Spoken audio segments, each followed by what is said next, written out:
ఇక్కడ కనబడుతున్న ఈ కట్టడం ఏంటంటే ప్లానెటరీ హీలింగ్ మెడిటేషన్ సెంటర్ అండి. ఎక్కడుందంటే కనుక మనకి విశాఖపట్నంలో ఋషికొండకి వెళ్ళే దారిలో మనకి ఇస్కాన్ కన్నా ముందు టర్నింగ్ రైట్లో లోపలికి ఉంటుంది అనమాట. ఎవరికి అంతగా తెలీదు కానీ చాలా సంవత్సరాల నుంచి ఉంది. ఇప్పుడిప్పుడు బయటకు వస్తుంది అనమాట. మెడిటేషన్లోని ఆధ్యాత్మికంగా ఎదుగుదాం అనుకునే వాళ్ళు ఈ ప్లేస్కి వెళ్తుంటారు. అక్కడ ఉండే మహాత్ములు, అక్కడుండే గురువులు చెప్పిన ప్రకారం ఏంటంటే ఇక్కడికి వచ్చి ఎవరైనా 3 days ఉండి మెడిటేషన్ చేసుకున్నా లేకపోతే అక్కడ కూర్చున్నా ఆ క్యాంపస్లో లోపలనే కాదు ఎక్కడ క్యాంపస్లో కూర్చున్నా వాళ్ళ ప్రాబ్లమ్స్ అనేవి సాల్వ్ అవుతాయి అని అంటారు. ఈ కట్టడంలోనే చాలా విశిష్టత ఉందంటండి.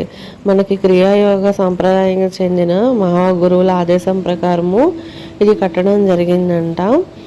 ఇది ఏంటంటే మన ప్లానెట్స్ ఉంటాయి కదా, ప్లానెట్స్ దగ్గర నుంచి రిలేటెడ్గా కాస్మిక్ రేస్ అనేవి తీసుకొని ఆ ఏరియా అంతా ఆ మధ్యలోని ఒక క్రిస్టల్ పెట్టడం జరిగిందండి. ఆ క్రిస్టల్ అట్రాక్ట్ చేస్తుంది. పైన అక్కడ హోల్ కనబడుతుంది కదా, ఆ హోల్ నుంచి క్రిస్టల్ లాక్కొని మొత్తం అంతా ఆ క్యాంపస్ అంతా స్ప్రెడ్ అవుతుంది కాస్మిక్ ఎనర్జీ అనేది.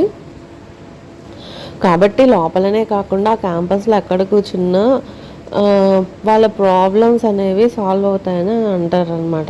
బయట నుంచి ఎవరైనా వస్తే కనుక వాళ్ళు బయట ఎక్కడైనా రూమ్ తీసుకొని 3 days రోజు కంటిన్యూస్గా వచ్చి కూర్చున్నట్లయితే లేకపోతే మెడిటేషన్ చేసినట్లయితే వాళ్ళకున్న రుగ్మతలు పోతాయని అంటున్నారు. లోకల్గా ఉండే వాళ్ళకైతే ప్రాబ్లమే ఉండదు కదా, వాళ్ళైతే ఎటువంటి అకామిడేషన్ ప్రొవైడ్ చేయరు.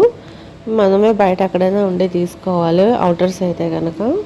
నెక్స్ట్ టైమింగ్స్ అనేవి మార్నింగ్ 9 to ఈవినింగ్ 5 వరకు ఉంటుందండి.